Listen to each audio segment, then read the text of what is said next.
Louis, buonasera a tutti.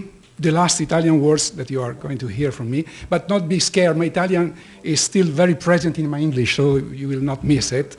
And I changed the title of my presentation because Jean-Louis, in a very, I think, straight approach, proposed Nero-monitoring many questions without answers. I can't accept it. So I changed slightly, saying, of course, we have many unresolved questions, but at least a few answers. And I have chosen just two big questions that perhaps can be accepted as the background of this meeting. The first is quite easy. Why should we put so much pain and work and effort in looking inside the brain? To phrase it at the Jean-Louis way, inside the skull, but I would concentrate on the brain, of course. And the second, may we somehow prove that it is worth, so we may have revenues by doing that? Of course, I have chosen these two questions as very provocative. And let me start with very simplistic statements that I will try to prove to you. The first good reason for looking inside the brain and the skull is that the patient that we are supposed to take care of have the strange behavior of not being simple, linear, and very often they do deteriorate. They change over time. Very often they worsen. That is quite clear if you think of subdural hematoma. This is Wikipedia, so it's very easy. Everybody can understand that there is blood here compressing the brain, displacing the ventricles, and now we know what that means in physiological terms. This is a very simple paper based really in a couple of cases, but it says that when you have a subdural and you are so good that you can measure CBF without losing time rushing to the to the OR to remove the hematoma, look, ipsilateral. In yellow, you have the flow. Flow should be around 50. Below 18 milliliter for 100 gram per minute is the ischemia threshold that we like to talk about. Below this threshold, even in the contralateral hemisphere. And when the surgeon does his job, which is fundamental, you see the brain comes back to life, and there is flow that may help the brain to recover. That is physiological monitoring by surgery, by doing surgery. And I think that we have several reasons for being very optimistic, even when we don't have the answers yet. This is old picture, but it's not that old. When Jean-Louis was a young doctor, I was also, I have been graduated in 1978. That was the way to look into the brain, the only possible way. It has been invented after the end of the Second World War by injecting a tracer into the arteries. So the surgeons were very fast and very good, and they were capable of putting a needle and they inject. And here you see the line. Now you see it. It's easy when you see it. And you recognize that there is something that is pushing the vessels outside of the normal border. Then the idea was there is something that the surgeon should remove. The world has changed immensely.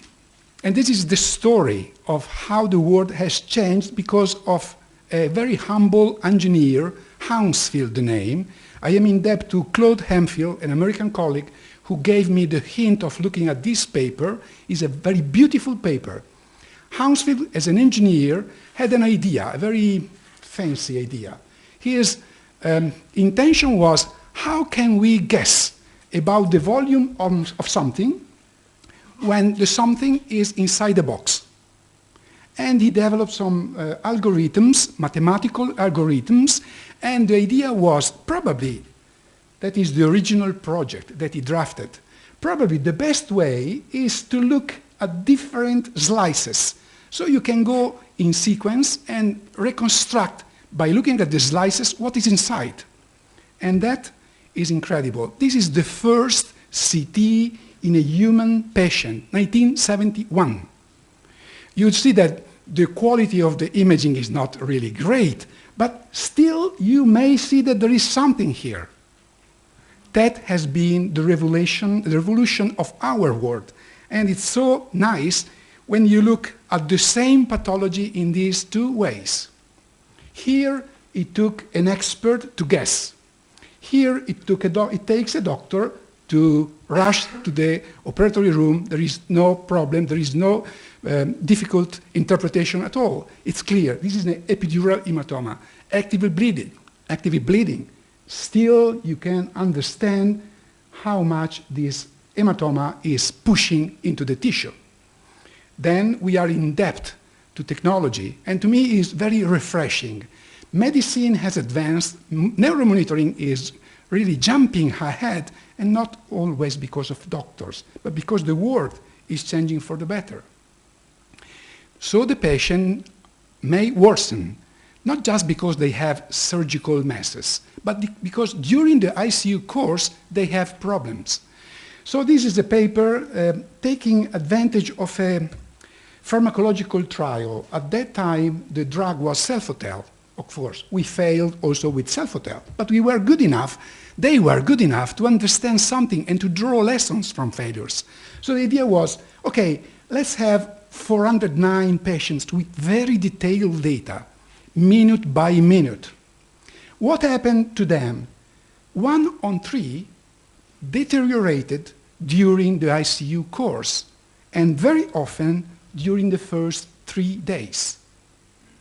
This is a very good reason to look into the brain. They change, and they change quickly. And these changes that are listed here, pupillary reactivity or diameter, GCS, motor score, ICP, new CT scan abnormalities, all these details are very relevant. Because if you look, the patient who did deteriorate did a lot worse. Just 27% favorable compared to 64% for the others. So there is a good reason to be very careful in capturing these changes in those patients. So let me conceptualize a little bit on this concept. So we were at the point saying that the patient do deteriorate.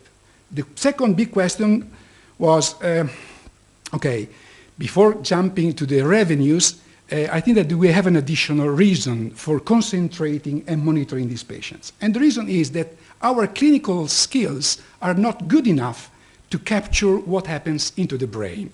That is the reason for this trial in Europe. And the trial was very simple. It was, in fact, a simple collection of data made by a 3-page questionnaire. And you may concentrate on this question. How many patients got ICP, and if the patient did develop raised ICP requiring treatment? So the questions were 2.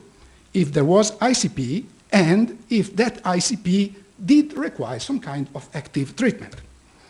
And we got cases with and without ICP, and the results were striking, because just a minority of cases got ICP monitored. But the doctors were so good that they also answer about raised ICP requiring treatment for cases without ICP monitoring. And the data were as follows. When the patient had ICP monitored, 55% of them did require active treatment for raised intracranial pressure, measured. In the other patients without ICP, only 1 on 8 got a therapy for raised intracranial pressure. I read this data as there is no way to suspect that the patient suffers because of raised intracranial pressure. So I think that in general, we have important clinical questions that deserve monitoring, because we want to know how severe, how they go. We want to understand if the therapies are effective or not, and putting all together, we may have some guess about the prognosis. Then the big question still unresolved. Can we prove that that is worth? And here, that is the paper I was waiting for showing to you, is from Jean-Louis Group. And the paper says, okay, be scientific and look at the published evidence just to understand if we have any proof of efficacy by monitoring. I think that the question is a wrong question. I don't think that we will ever be able to prove that by monitoring we change the outcome. It will be, in any case, by monitoring and treating that we may improve outcome. Anyway, they did a monumental effort. They started with some 4,000 papers, down, that is the usual practical reality, to 67. And looking at neurological monitoring, they found a little bit, let's say a little bit of evidence for bispectral index, and nothing really supporting the benefits of the monitorings that we are going to go in depth during the following days. And I like this fact because that is really what is published. So we don't have this kind of support. We are in good company because also for respiratory monitoring there are not such outstanding proofs. But anyway, we don't have proofs for this kind of evidence. On the contrary, there are papers saying that by monitoring we don't have any benefit and we are harmful for the patient. This is from a Dutch colleague, Olaf Kremer. He compared two centers. In one, 67% got ICP, in the other, nobody. And the conclusions of the papers were that the outcome was more or less exactly the same in the two centers. But the patients who got ICP and CPP got more treatment. And they stayed in the ICU longer because of more treatment. So the Olaf idea was we don't have any proof of benefit and we may have some hint that we are deleterious. We spent many meetings discussing this paper. I think that there are good points and weak points, but there are other papers even more abrasive, like ICP is simply associated with worsening of survival. Then that requires a little bit of reasoning. Let's go back to the same survey in Europe, 67 centers. We did exactly the same calculations, and we looked at those patients who got the standard monitoring and treatment, ICP, CPP, IJ, and blah, blah. So let's say highly monitored compared to basic, which is ICU, general ICU, without specific brain monitoring, or very minimum. In some cases, arterial was non-invasive. So let's look at these three groups and look at how they did. The outcome was not significantly different among the three groups.